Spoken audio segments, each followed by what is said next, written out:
Hey, welcome to another edition of Vegas Bad Boys, a podcast. And it's I, DJ Impact, and it's Sin City Steve. And so far as it's us two, right? Hey, that's how it goes. I guess it's addition by subtraction, huh? Exactly. Well, you know what? Let me do this right quick. First off, I want to tell everyone, when you're watching this live, make sure you throw all your comments in your chat books of Twitch, Facebook Live, or YouTube. We would love to get that on. But tonight we're going to talk wrestling. But Sin City, I was able to get a special guest for you. Oh, really? I am intrigued. Yes, I was able to get somebody, and I'm very excited to welcome to Vegas Bad Boys once again. Oh, shit. What's up, brother? I'm coming in for the hot tag. Tag me in. I'm ready. That's right. For those that know, we got our honorary bad boy John with us, and if you watch us, you see a lot of comments he puts in. So hey, instead of him putting the comments on, let's just put him on the show, and it's great to see you, man. Thank you. The Sammy Uso of the Vegas Bad Boys, and I am feeling very oosy tonight. Let's do this.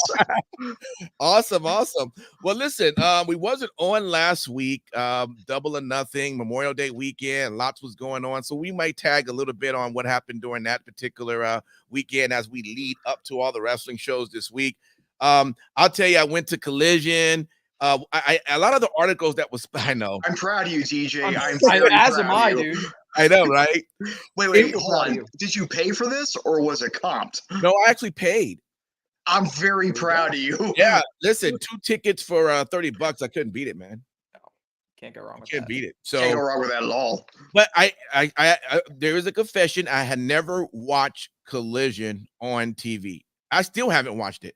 And one of the reasons why is because the best show of AEW. Listen, I keep forgetting to add it to my DVR. And until I remember, you gotta change that. You gotta change that, brother. Well, and since Impact went away into TNA, I have yet to change TNA over. So I don't watch theirs neither. I just I'm gonna try to remember after this show to just do it right there and get it done. You know, I'll send you the reminder text. Yeah, DJ, give me your logins. I'll set it up for you. Right. But you know what? I will tell you this, and we talked about it all the time. Several articles came through. I seen it through the chats. Everyone keeps talking about the low attendance of a Collision and everything. And listen, it is what it is. I'll tell you this much. And this goes in the case for any wrestling show. The fans is what makes up the show, no matter how small or how large that is. You know, we saw that when we looked at was it Leon France? I mean, they were excited. Yeah. You know? And then the next week when they were, I think in New York, it was like, is a show going on here, folks?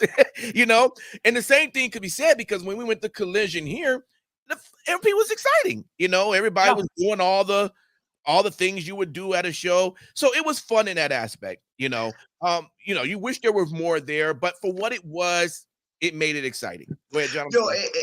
And I'll echo that sentiment as well, because when I went to Dynamite a week and a half ago in Everett, Washington, so Everett is 30 miles north of Seattle, and the last 3 times AEW was in the Seattle area, January 2023 for Dynamite, September 30th for Collision, and then the next night Wrestle Dream, they all played at the same arena that the Seattle Kraken played in. This time in Everett, it's the minor league hockey team arena. So, it holds 7,000 at most, and they maybe did 2,600 in attendance, which very unfortunate, but it was a small but mighty crowd. So you don't necessarily need 10 to 12,000 in the arena to make it an exciting time. Right. And that's pretty much the point. Yeah. Absolutely. And, I have to echo your point with the Collision crowd in Vegas. I've seen, obviously I've been in crowds of 8,000-10,000 that were not as loud as that Collision crowd was in Vegas. Yeah.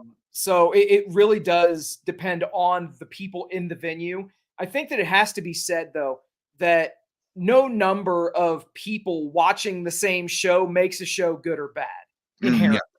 The show itself dictates whether the show is good or bad. Right. That's the thing. You know, we've seen the highest of highs and the lowest of lows from both major promotions. Sure. And obviously WWE is on an all-time record-breaking pace right now. They're absolutely crushing it in every single metric that they possibly can. But they have had down times in their business as well. So that all has to be said. You know, your expectations have to be tempered. And keep in mind, AEW just turned 5 years old. Most startup companies, I'd say 99% of all startup companies do not last 5 years. So they have already exceeded that benchmark. So that's something that has to be said. Now, obviously, how they choose to fill up the shows, that can leave a lot to be desired from time to time. But they are trying some new things. They are throwing some different things at the wall, seeing what sticks. And at this point, you do have to applaud them for that. But it's just more of the same. And obviously, as we continue to talk about this stuff, we'll shed light on it. But yeah, absolutely. Yeah, storytelling, that's one thing. I mean, even though it's in a quicker pace than we might be used to in, old school WWF standards, even though it's like at a quicker pace, we're still getting some storytelling. So it's all for being appreciative. And as I always say, let's be happy that we have options for pro wrestling, because when we were all growing up in like junior high school, did we have 6 nights a week of pro wrestling, including a PLE? No. Right. Thankfully we do. I mean, we have to count our blessings, Absolutely. If we're genuinely wrestling fans, of course. Right. Not just fans of a particular brand. Yeah. Not being fickle. Right, exactly. Well, listen, I'll let you guys, if you want to talk a little bit, we don't have to spend too much on Double or Nothing. Overall, I thought the show was okay. I wouldn't necessarily say it was just the best. There were things the anarchy I could have done without. That's just me. I know that was probably exciting, but it was just some things I'm like, you know what? And this is just how I look at it. It almost makes it seem like you start to make a mockery of what pro wrestling already has, this, not with fans, but outsiders that say, oh man, this stuff it's fake. It ain't real. It's just horrible. So then when you have these types of things happening, when you're putting people on fire, stuntsmen and all that, it's taken away from what, I don't know. I was just like, I could do without this entire segment. But I'm sure maybe you guys liked it, man. I'll let you take over and tell me what your thoughts is overall with, DON. Absolutely. So Double or Nothing, I thought was a phenomenal show live. And obviously being at a show live that you've spent your hard-earned money for, more often than not, you're going to have a different perspective or look at things with rosy-colored glasses or whatever. But I do have to say this. The show started off amazingly well. They had the absolute best match of the show to kick off the main show. Ospreay and Strong was fucking great. And obviously the right person won that match. But you had the 3-match segment in the middle of the show that really kind of bogged everything down, I felt. The FTW shit, I'm not a fan of what they've been doing. I see what they're trying to do with Jericho. And it's funny, but it still doesn't make me want to watch a Chris Jericho match specifically. Even the Moxley Takeshita match, you knew going in that Takeshita was not going to win this match because Takeshita is a DDT contracted wrestler. He does still have a side contract with DDT. So to have him challenge for a rival promotions championship, that would be like, I don't know, maybe Jordan Gray showing up on NXT. Oh, wait, that's right. Well, look, hey, for starters, that was actually pretty cool. I gotta, no one was ready for that, right? We didn't expect any of that. And I've always been a big fan, of course, of Jordan Grace and what she's done over there at TNA. So that's really exciting, But I mean, but that does beg to wonder how. I mean, is Roxy going to just have help? Because there's no way 1-on-1 she's going to take down Jordan Grace. You know, so it's either she's going to have help where someone interferes, or somehow Grace walks out with a WWE title. I mean, I think the big thing with this is we've learned now, especially from the Royal Rumble, that thank you, Triple H, the WWE can play nice in the sandbox with the other kids.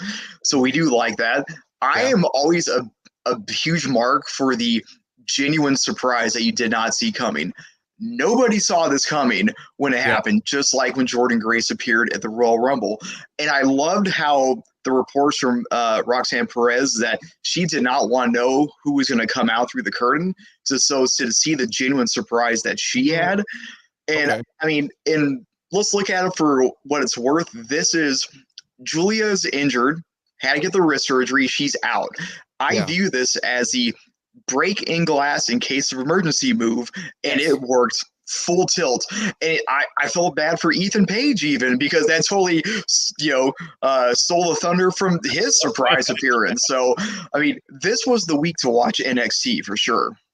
They popped a rating. They did exactly what they set out to do.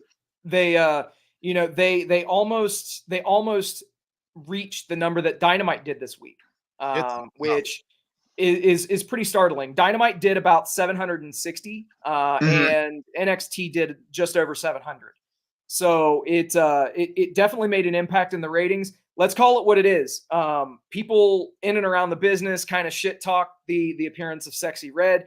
Who knows if that had something to do with it? I can almost guarantee that helped to pop the rating. And then you had mentioned the Jordynne Grace spot, as well as the Ethan Page debut. I mean, that was from top to bottom a solid show. And they did do some stuff on that show. Wednesday was pretty solid too, though. Wednesday was solid. And then actually going back to Anarchy in the UK, I'm going to counter DJ's argument about it. So there are certain things in pro wrestling history that no matter how many times I will rewatch it, I will cry laughing just as hard as the first time. Big example, when DX parodied The Nation, still to this day, I will cry laughing with how funny that was. Right. And this is coming from somebody who is genuinely not a big fan of the Young Bucks. They just, I don't know, and they never really had that appeal to me. But when they pulled the, cut the music when Europe's the final countdown, and do you know how much this is costing us? Right. I laughed so hard to that. Like, I was like, okay, Nicholas Matthew, I am on your side now. That's because that was a shoot. Each time they play that song, they have to pay a shitload of money. Yeah. And incidentally, being in the arena with that match going on, with that song coming on out of nowhere, I lost my shit, because it's funny. You hear the droning kind of synth at the beginning of it, and unless you know what's about ready to happen, you have no idea what's in store. But the second that that part hits in the song, everybody losing their shit, everybody going insane to the final countdown, and Darby doing a dive, a coffin drop off of the rafters right when the chorus hit. Perfect fucking timing. Yeah. Right when they were starting to sing "It's the Final Countdown," here comes Darby Allin falling off of a second-story balcony. Fucking great.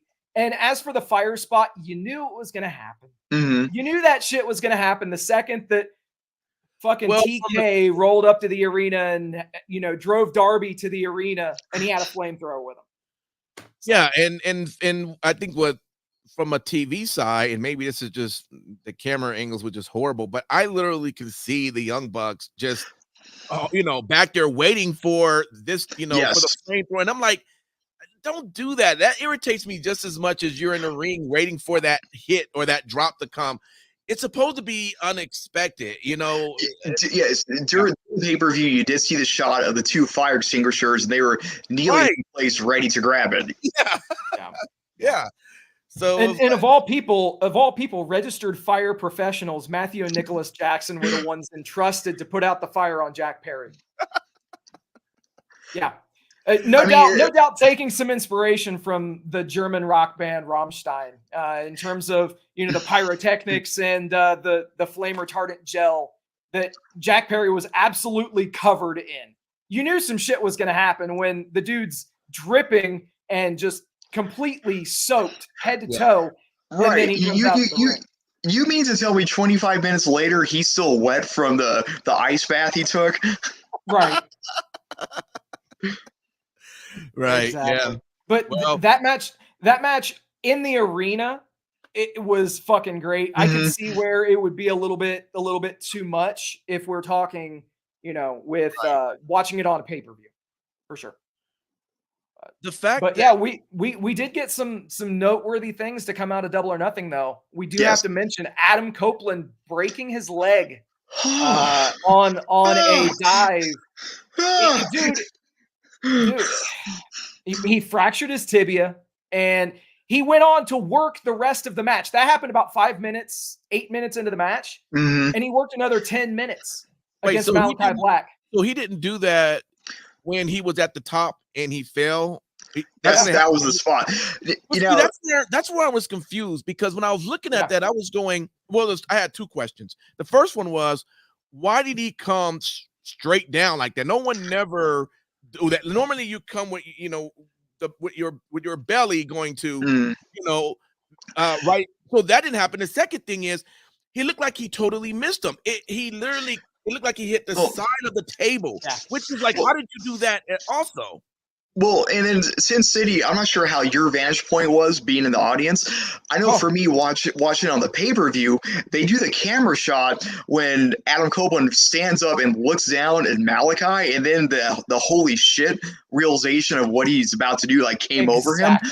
And then on the pay-per-view, when he does the jump, it looks like he's calling an audible mid-air of, am I going to do an elbow drop? Am I going to do a big splash? And then his landing hurt my ACLs, so I can only imagine the pain he went through there. It did not look good. So I didn't see any of his visuals because we were facing the hard cam. So cheap plug, youtube.com/SinCitySteve. Go there after this podcast. I actually have a video of the leg break. I know, but it's not good. It looks pretty damn grisly because it's like he was closest to us, where my seat was. So it did not look good. But yeah, he definitely tried to call an audible and it just did not work. But why not? I think that it might have been because Malachi was covered in barbed wire or he got scared or something. But yeah, not good. Yeah, maybe that was, because I was wondering why not the belly flop. I don't get that one. But it was just a great moment. I mean, let's even go back to his entrance. We got Slayer, South of Heaven playing. He's coming out. We're at a sold out SoFi Stadium, WrestleMania 39. Oh wait, that was Double or Nothing. Sorry. Hey, the South of Heaven entrance was fucking dope, and the Gangrel. It was fun. We finally got the Gangrel. Finally. There was a lot of dualities between both companies at Double or Nothing. And like I said, I will take South of Heaven entrance all day. Absolutely. Is the goal is to ultimately have Edge and Christian back together as a tag team? That's the ultimate goal. That's going to happen. I think it's inevitable. Okay, so my only question is, why use the Gangrel appearance already? Why not wait for when? That was the one thing I was confused at. Why it seemed like they jumped early on that. I could see them planting the seed with that, using this to essentially plant the seed. And quite frankly, now they've got a golden opportunity because Copeland's going to be gone for months. Yes. And now you can build that into a storyline where he's been hanging out with Gangrel and living with Gangrel or whatever. And he could even I don't want to say go back to that type of a persona, but you could build in a relationship and kind of retcon something in now that Copeland's going to be off TV for a few months. And then, Christian obviously just lost to Swerve at Double or Nothing. So who knows what's next for him? I would personally love to see Kill Switch and Nick Wayne turn their backs on Christian. That send Christian down a downward spiral, if you will. And he needs to revisit his roots. I think I look at it in a few ways. Like Sin City said, is that I think they were planting the seed for things to come. Adam Copeland did say in an interview about 2 weeks before Double or Nothing about Gangrel and why he was not at WrestleMania 39, is that Vince said nobody would remember him. Well, yeah. Us longtime wrestling nerds, we have the greatest memory, and then even younger fans, they're still going to know in the day and age of YouTube and the network. So I loved seeing the reaction that Gangrel got. I definitely popped from my couch watching it. Sure. Absolutely. It was amazing live too. It was a really cool visual live. Especially as somebody who got to see the Brood entrance in the 90s. So Facts. Turn back the clock for, let's do it. Yeah. Let me hop right back. Before Double or Nothing, there was another major event, King of the Ring. Queen of the Ring. And Queen of the Ring, yes. And we know who our king and queen are now. You have Gunther and you have Nia Jax. First off, were those the right two to be king and queen? Absolutely. Yeah. Oh, yeah. I think Nia, especially, is definitely being rewarded because we know when she, first got cut, all the bad stigmas that were surrounding her from, being reckless in the ring, causing injuries. Most famous, Becky Lynch. She comes back. She's also taking better care of herself, and she's doing all the right things. And for me, seeing the genuine emotion come out of her when Triple H was presenting her with the crown, and there was no being in character. That was pure raw emotion. And for all that she's come through, I was appreciative as a fan to see that. Yeah. And then also shout out to Lyra Valkyria, who I think did a great showing and a great way to showcase herself to the main crowd roster coming over from NXT. I was quite concerned about how Valkyria was going to be when she was selected, because I thought she was already good, but I was like, man, is she ready? Right. I believe she's ready.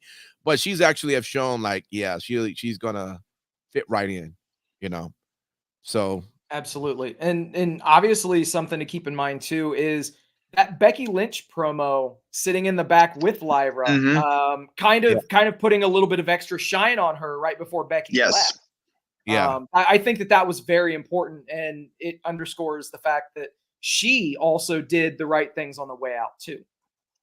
Right. Absolutely. Even if she's just gone off to be a mom for a while, which I don't think there's any weight or anything to the speculation of her going to AEW. That's all bullshit. I don't think that happening at all. Seth re-signing says it all. And who knows? Maybe they're going to work on baby number 2. So, give her all the time she wants. Right. Yeah. Absolutely.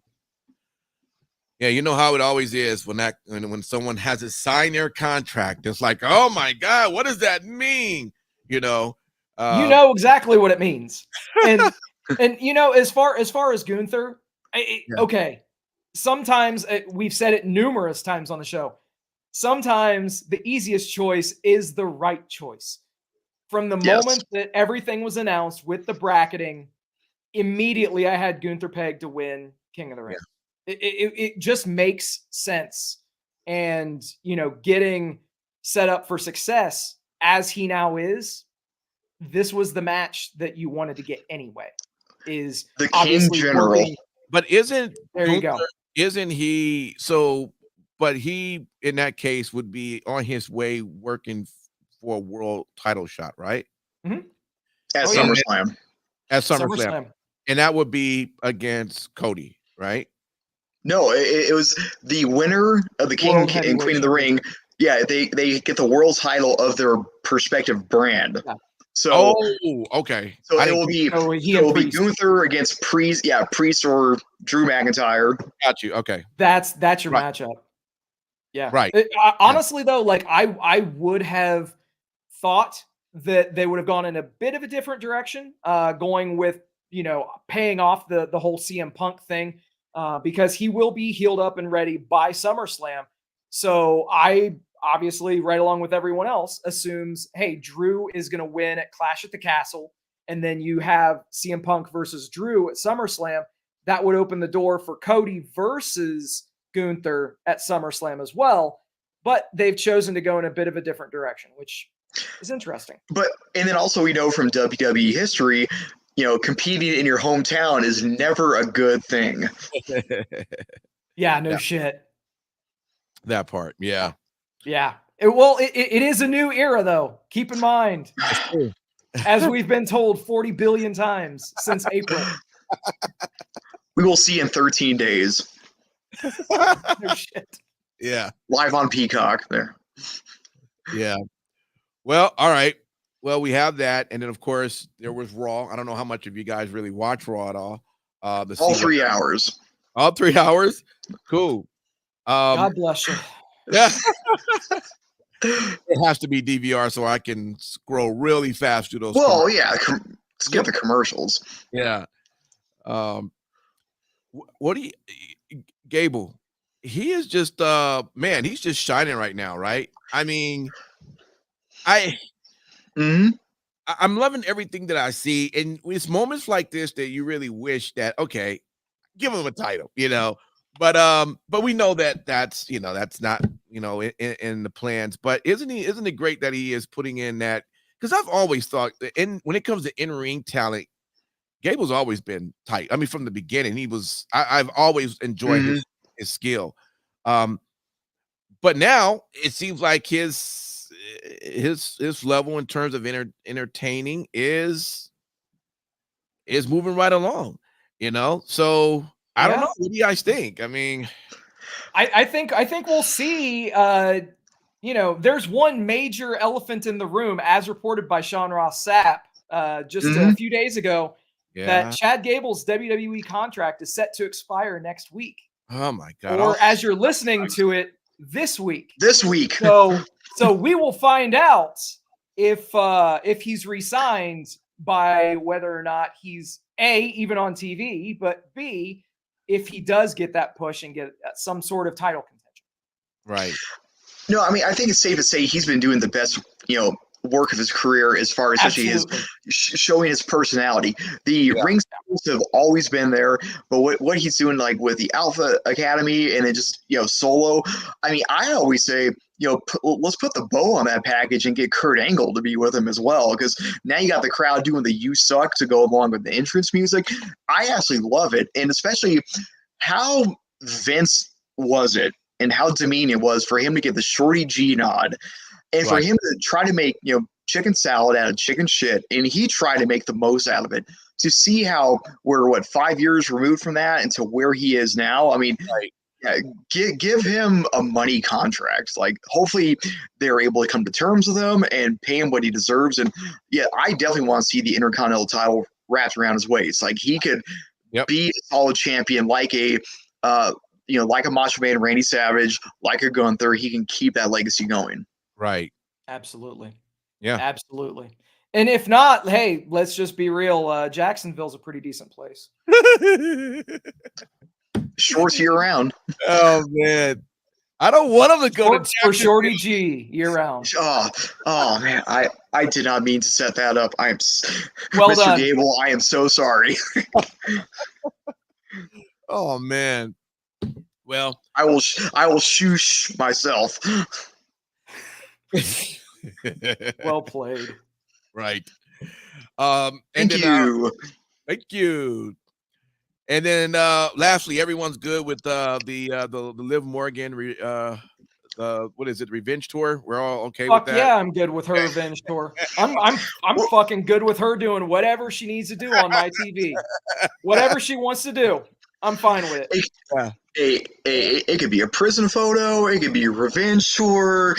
Awesome. I mean, what? Actually, let's think about this. What is 72 hours she had from going to Saudi Arabia, winning the way that she did, and then going around to Monday Night Raw, having the title defense in the steel cage, everything that happened there, and then depending upon either what service you're watching Monday Night Raw on, what you may or may not have seen live, and then what blew up the internet afterwards between her and Dominic. Yeah. What a week she had. YouTube TV strikes again. Yes. Finally, WWE audiences experience the bullshit that I have to experience on a regular basis with AEW Dynamite. It's about fucking time. Well, yeah. overruns and YouTube TV don't mix. No, Sadly. They don't. Well, but luckily with overruns, we did not have that problem with Double or Nothing. For my $50, and I got, just for the main card, 4 hours and 39 minutes. Thank you. 5.5 fucking hours of shit. Yeah, how tired were you? I honestly, okay, so it was a 5.5 hour show, but when we got out of there, like, I don't want to say I wanted to watch more wrestling, but I was good. Like, I wasn't tired, I wasn't exhausted.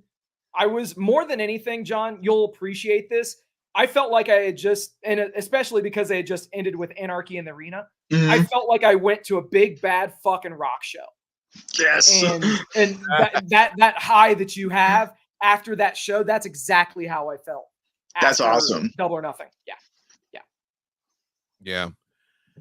Well, they look like they did their job then, if that's kind of how you left, because I'm sure most felt the same way. From a TV standpoint, it was like, man, it's a long show. Oh, dude, I could imagine. I could only imagine. No shit. I always bag on Raw for 3 hours, but still 5.5 hours on a pay-per-view is excessive. Absolutely. Yeah. You could have cut out a few of those matches. Trent Beretta and Orange Cassidy. I love you guys, but no. Actually, side note. Especially since nothing fucking happened with that match. Well, side note on that one. So you could tell me at Dynamite that Orange Cassidy can take a pile driver to the steel steps and then a catapult into the steel frame of the ring, and then basically have his Undertaker moment of, quickly rejuvenating. But then on Dynamite, his kryptonite is just getting jumped by Trent Beretta with his fist and is barely able to make it to the Casino Gauntlet match. I know looking at the card when they finally announced like all matches for Double or Nothing and seeing 10 matches, and then how after the opening match between Ospreay and Roderick Strong, and then with the MJF cut in, after that alone, we are 42 minutes into the pay-per-view. Like, at this pace, we're going until 1 a.m. Pacific time. Yeah. Hey, the MJF return, I had no idea. I had no fucking clue, and it was so goddamn good. It was solid. It was so good. And obviously, Adam Cole gets upstaged again. Yes. I think that's something that's flown under the radar. Because when Adam Cole debuted, he showed up, and then who showed up immediately after? Bryan Danielson. And then Double or Nothing this year, he shows back up, and who shows up to steal his thunder? MJF. Awesome. I gotta ask you guys, though. He's better than him, baby. Yeah. Incidentally, that was all out that they both debuted at 2021, I believe. So before some actually in the chat, I remember because we were also doing a fantasy football draft while that was happening. Oh shit. This is what I don't understand though. Why do MJF, FTR, especially when the camera's off air, and some other talents, why do you have to just have this loyalty for AEW? Why can't you do a promo just saying what you have to say and keep it moving? Why is it I'm never leaving this company, the greatest company in the world? Look, I tattooed them. Like, nobody in WWE go around doing that. You just do what you do and enjoy it. And if you leave, because you know what's going to end up happening? At some point, you're going to end up, biting those words, okay? At some point in your career, all right? Unless you just know you're just never just going to go. But you just, at that point in time, you just never do. Why do that? It's just so annoying. I love the promo up to the point of, that part there. I love it. I'm done. But shut up. Because the minute. Don't lie. The real reason why you hated that shit is because he didn't go up north. Don't lie. Listen, I'm going to just say this. No matter what company you're working for, if your boss has a father with a bottomless pit of a bank account and then starts, flashing a blank check for you to say some things, you're going to say it. But I believe that, but I don't even know if they even do you believe like Tony told him to go out there and feel your loyalty for this. It is almost like they feel like they have to do it. Like who are they trying to convince? I mean, the people who are watching in there, they like the product. You know, exactly. And that's why they say those things, is because they know that it's going to get a mega face reaction. They're going to get a huge pop when they say that shit.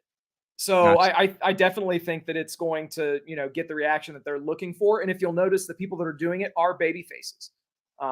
It's that too. It'd be different if it was, you know, a heel saying, "Oh, I'm not fucking leaving." But no, MJF he's a baby face. He's one of the baby faces they have. Without question. It's very similar to after the CM Punk interview on Ariel Helwani, when you have Adam Copeland come out and then cut a very pro AEW promo as well to kick off Dynamite, which I will say I thought it was weird, because you have somebody who's only been in your company for 6 months, when I felt there were other superstars you could have had cut the same promo. But I mean, like I said, we have a lot of fickleness, a lot of tribalism. So like I said, why can't we all just be fans? No shit. Yeah. No shit. And especially when there's good wrestling on all brands right now. You know, whether it's Dynamite or Collision. Like Collision Will Ospreay, Kyle O'Reilly. Bro, that show was bookended by 2 very, very solid matches, and no one watched them. Leo Rush and Roderick Strong, and Will Ospreay and Kyle O'Reilly, both very good fucking matches to start and end the show respectively. No one saw it. Less than 3,000 live attendance, and under 200,000 watched it on TV, according to the Fast Nationals. Sure. Right. But still, like, it's insane. And it, you know, it just kind of circles back to what we were talking about earlier. You know, it really just depends on what you value in pro wrestling. And those guys went out, they killed it. Also, I'll call it what you will. Dynamite even had Swerve and Killswitch. And yes, I know Killswitch is viewed as merely a lackey, but I have to say this. Killswitch has only lost 2 matches in the last 2 years. Yeah. 2 singles matches in the last 2 years. So he is a very protected individual when he's wrestling solo, not when he's wrestling in a one-on-one match, not wrestling solo as in Sokoa. But had to clarify. But yeah, it's you know, those guys went out. They had a bit of a banger match to kick off Dynamite, and they got the House of the Dragon sponsorship. So yes, they're doing the co-promotion thing. And the thing I like about that match as well is, you know, when people complain about it, there's no storytelling. Well, hey, who took a dread from Swerve Strickland 2 weeks ago? So we're kind of continuing that. Like, what's something that Sin City and I both love? Continuity. Well, there you go. Yeah, exactly. And, you know, an eye for an eye. Well, not quite, but dread for a dread. A dread for a dread. I mean, so obviously online, the footage is out there. The dreadlock was clearly on Killswitch's mask. Everyone sees it. Everyone knows that.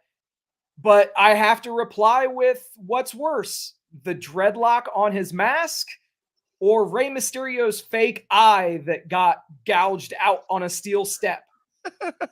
Or Kane's, just a mere few years ago. Or Kane's wig when he pulled his mask off. There you go. Any of the above. Shit happens in pro wrestling. It's live TV. Yeah, they do have to get better with some production stuff. The fire extinguishers at Double or Nothing, the dreadlock, those things have to be mentioned and addressed. And they have to figure out which camera angles they're going to cut to before they actually cut to them. I tried really hard to forget that Rey Mysterio loses an eye match. Damn. But yeah, I mean, now obviously I have to say this. I just talked up Collision. You know, if we were doing WTFs this week, I would have mentioned how most of the rest of Collision outside of those 2 bookending matches, it was comprised of squash matches and matches that were absolute mismatches on paper, which has become quite the norm with AEW. And I think that this is something that is very important that they need to address before things get out of control. When they've been making match lineups, you can go up and down the match listing, and you can spot who is going to win the match before the match even takes place. So it's one of those things that, come on, man, like have a little bit of suspension of disbelief. Allow us to think that there might be some sort of an upset that happens occasionally. Sprinkle those in. Yeah. Yeah. Give us a 1, 2, 3 kid moment. Completely. Completely. I will say this though, and I maybe bitched a little bit on this on one of our side chats that Sin City and I am are on with Travis and all. And this is the one thing I was having I am a little confused on. Okay, and this is when it came down to the AEW World Championship #1 contenders match, and the winner of that being Will Ospreay. Okay, and I'm so glad we're talking about this. I have so much to say about this. Oh, okay. Now listen, everyone knows me. I'm not the biggest AEW fan, but I try to get into it. I have my moments. You pay money for Collision. I pay money, right? And I've been the one that's been pretty excited about the idea of Swerve being the AEW champion. And the minute that I saw this, because I was actually watching this, I was out of town working, but I was watching the live show, and I saw this happen, and I go, "You mean they're taking it off of Swerve already?" I was like, "Dude, they're not.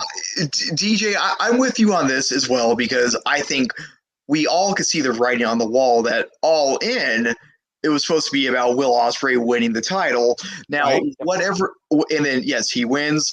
The international title at Double or Nothing. Then this happens. Now there could be some chicanery that happens at Forbidden Door.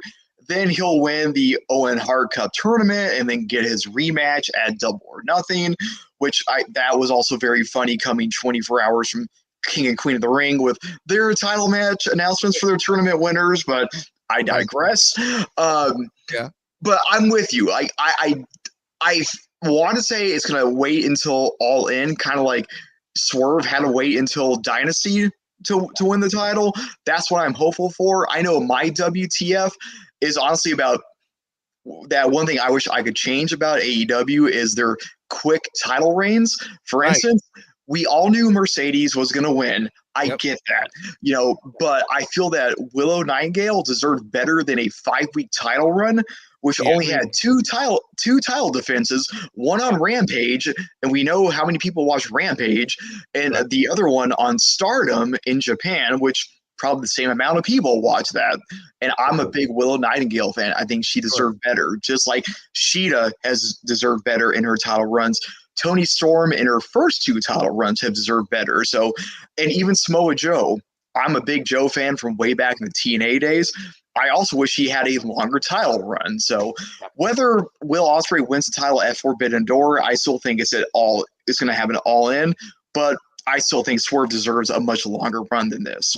I just don't see Ospreay taking that L at Forbidden Door, but we'll see. Sin City, what's your thoughts, man? One thing that I think that kind of gets glossed over is, who's to say that these guys don't go 60 minutes to a time limit draw at Forbidden Door? Yeah, there is that. I think that we'll know once the match, once they start running the video package for the match, because incidentally, Swerve cut a great vignette promo at the end of Collision this week. Mm-hmm. That's the type of shit that AEW needs to do.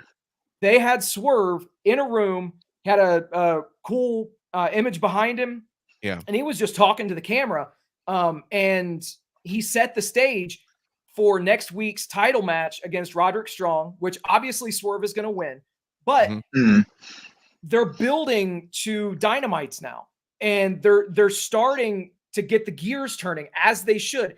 Mind you, I was really, as soon as this shit went down with Ospreay winning that Casino Gauntlet match, that glorious clusterfuck of a match, which obviously, dude. So look at the names in this match: Claudio Castagnoli, Hechicero, Jay White, Leo Rush, Mystico, Orange Cassidy, Pac, and showed Umino, yes, please. That was a great fucking match in terms of the star power in that match. Sure. Personally, I would have loved to have seen somebody from New Japan show up. And, you know, Tanahashi was in town. I figured, okay, Tanahashi has wrestled for the AEW World Championship at both at the last 2 Forbidden Door shows. Okay. So why not have him go for it a fucking third time? I saw it coming, and then Will wins. That's what I thought. I didn't want to shit on it, but at the same time, I'm like, this is way too fucking early. Yeah. This is way too early, regardless. Now, if they go 60 minutes or to a time limit draw, I'm completely fine with that. And make the rematch for Wembley. Absolutely. Because now, keep in mind, I think it's a foregone conclusion. Will Ospreay wins the title at All In. I think that's still the plan. I don't know if they're going to go back to Wembley in 2025. So they're going to Saudi. They have that shit. Well, there's that. that would be one hell of a fucking turn. Trust me. But I mean, it's crazy how they have kind of booked themselves into a corner yet again. And incidentally, to echo your point, yes, Willow lost the title too early, even though we knew exactly what was going to happen. Right. Mercedes gets her win back from the New Japan Strong match. Willow, I think she's great. I think she is absolutely great, but I am also very interested to see what happens with Chris Statlander, who has been settling into her heel role. I think she's going to get a little bit better with the mic work, with all this kind of thing. And I think that Willow is the perfect babyface for her to go against. Absolutely. And those two can help push each other again, as they did before they were aligned. So, all right. Let me jump over quickly into SmackDown. AJ fooled everybody apparently, huh? I mean, listen, I kind of knew that wasn't going to happen. It was a salmon jacket. Salmon suit. It was a salmon suit moment. I got more gas left in the tank. I was like, come on, when is it going to happen? When is it going to happen? Come on. And speaking of which, Mark Henry did not renew his AEW contract. Put them together. That is correct. Yeah. Yeah. And you knew that AJ wasn't done. The guy's in the absolutely zero offense. The guy's in the best shape of life. And he's fucking yoked. And you just knew he wasn't done. Come on now. Right. Yeah. Yeah, he's only a few years older than us. Can we get on that diet? No shit. But it was great, especially having the brothers out there, and doing the too sweet and all. It was, hey, it was good to see all that shit together. And I love the idea that when he was attacking Cody, the Good Brother was actually blocking the refs and the people from coming in. That was dope. I love that too. So love what they're doing with that. And then there was also, what are you thinking about especially John, your thoughts, this new bloodline, man? You got Solo. Ooh. I know. I mean, hey, I tell you this, Paul is doing his best because Paul is doing phenomenal. He was in the ring. I was just like, wow. It's just when he was talking to KO, just going, like, please let this one go. No, I mean, name.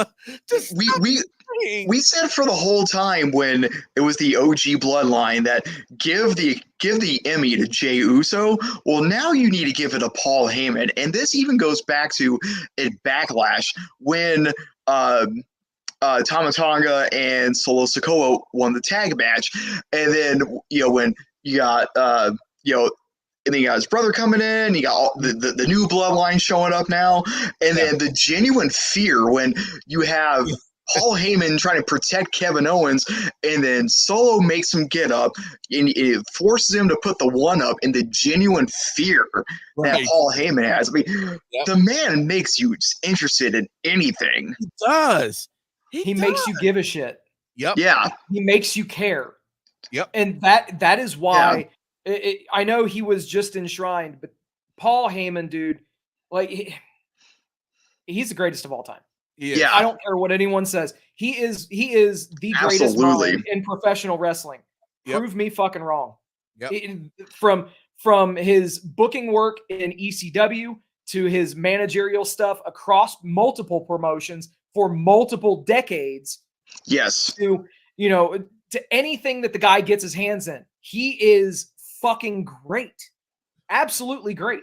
And I'm so happy that he's getting his flowers now, as opposed to us not appreciating him for his greatness now. And then something happens, and then we're like, oh, he was great. Yeah. Give the man his recognition, give the man his flowers, because he has given so much to this business over so many years. Yeah. Yeah, absolutely. Guys, man, what else should we talk about? We pretty much hit up most of the show for this week. Are you guys anticipating? I know we didn't do the segments, but is there anything you're looking out for? I know in Vegas, we're about to have the NXT Battleground at the UFC Apex. UFC Apex. Yeah, that's exciting. So I wish I was going, but I'll be on a family vacation. Damn kids. Damn it. Hey, Impact. Let me borrow that Vegas BadBoyz company credit card, and I'll tell you all about that show and how it is. Just let me borrow that for about 10 minutes. Right. Hey, those tickets were no joke. They were not $250 minimum. Right. Yeah. Yeah. I mean, that's what I'm saying. Have you seen the UFCs from the Apex? I mean, it's a legit venue. Yeah. Yeah. Yeah. I mean, and keep in mind too, how many people they're going to have in that place. That is going to be such an intimate experience for the people that are there. Yep. And the matches that I do have to mention this. I have to.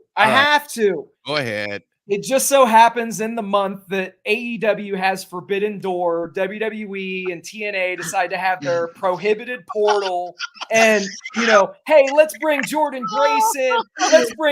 Let's bring All Ego Ethan Page in and immediately put him in a title match. And I find that funny. Although Forbidden Door, often imitated, never duplicated, we are getting Toni Storm versus Mina Shirakawa in the Mariah May custody match. Yes, please. Thank you very much. All of the above. And then with Sin City Steve as your special guest referee. Oh, Lord have mercy. I would die a happy man. Actually, with Ethan Page, one thing I loved from the commentary, we have Vic Joseph, like, hey, he's from All Elite, and then Booker cut him off before he could say wrestling. That was expert timing. That was expertly done. It was. Yeah. Wow. Let's see. It was great.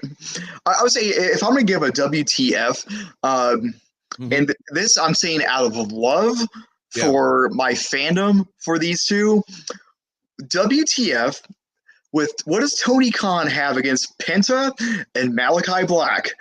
Because when we announced, we figured there's going to be a tournament of some sort. Great. We're going to do, qualifying matches to get to ladder matches to crown a new champion.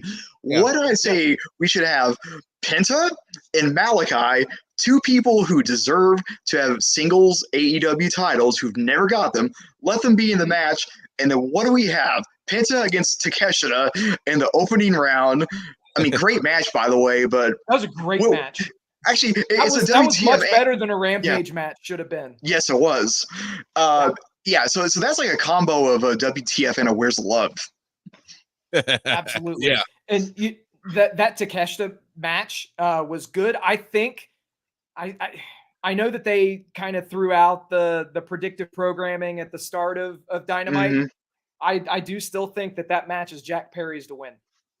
That match will be Jack Perry's to win. He'll walk out as the TNT champion. The seed was planted when they try to award him the title, just like Triple H being awarded the big gold belt by Eric Bischoff. Also, let's go with the too sweet. I got 3 words for you in very broken English. Shut up, bitches. That was the fucking line of the week, bro. Yes, it was. The crowd peppering the Elite with CM Punk chants, and Okada just shut up, bitches. I popped. I had to rewind that shit like 3 times. It was great. That was also a tears from laughter coming down my eyes.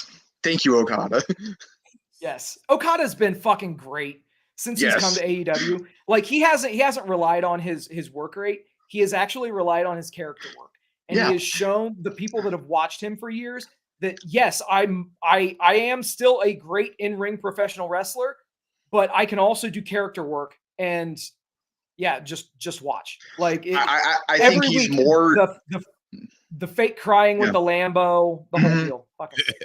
No, I think his big contract he's definitely worth more of the money than somebody else who's more worth the money. At least as of now. Yeah. Yes. Let's see. Wow. Why do you not fucking advertise her first match, by the way? Well, I mean, yes. So okay. So this is Tony Khan that we're talking about, but why do you not advertise Mercedes Moné's first in-ring Dynamite match and instead let it happen as a result of a segment on the show? Right. Just out of curiosity. Okay, beef I had with that was yes, she's Mercedes Moné. We know who she is. She wins the secondary women's title, yet gets first billing as a celebration on AEW Dynamite when you have Swerve Strickland win the title, and he's your third match, and then he gets his celebration on Collision, almost a week later. So once again, just like with inevitably Will Ospreay winning the world title, Swerve deserves better. Yeah, absolutely. At least Swerve was on the show the week after something big happened. MJF showed up, and about an hour and a half into the show, we get a vignette saying, "Oh yeah, MJF will be on TV next week." Yeah, that was also another WTF. I get that you want to advertise his return. That's cool. I'm fine with that. But yeah, you just didn't want to maybe Dynamite in the Kia form. Something. I don't understand why, and this is something WWE has always done extremely well. AEW could steal from them, and it would be amazing if they would just the Dynamite after pay-per-view, just run a 2-minute video package of what happened at the pay-per-view to bring people up to speed. I mean, that's all that you got to do. Yeah. Kick off with the video package and splice it up however you want, but I mean, just bring people up to speed on what went down at your pay-per-view instead of making them, acting as if they already know. Well, I'll let you think about this right quick. I want to ask you guys, what is your show of the week? And let's not include Double or Nothing. It's Monday up to this point. So those are your selections. And I don't know. It's tough. I mean, now, granted, I didn't watch Collision or Rampage. I did see all of Dynamite, Raw. Shame. NXT. I know. But if I had to choose based on what I see, I got to give it to NXT because I thought NXT this week was on fire with everything that they were doing. You had Sexy Red doing her thing, which I actually thought Booker T was going to get in trouble. I thought he was going to be a yeah. Shucky ducky quack quack. Right. I'm like, I know your phone's going off right now. You better stop it. But yeah. But with that and Ethan Page coming in, of course, Jordan Grace, I lost my mind because I never would have thought I would be seeing her once again. And man, yeah. So for me, it was definitely NXT for the week. But I'll let you guys go. What was your show? Impact. That was just a prelude to what's going to happen when her TNA contract ends. This is just getting her familiar with the WWE audience so that she inevitably makes her debut on WWE TV. Yeah. Honestly, but to the shock and surprise of no one, AEW Dynamite. I think that top to bottom, it was a very, very solid show.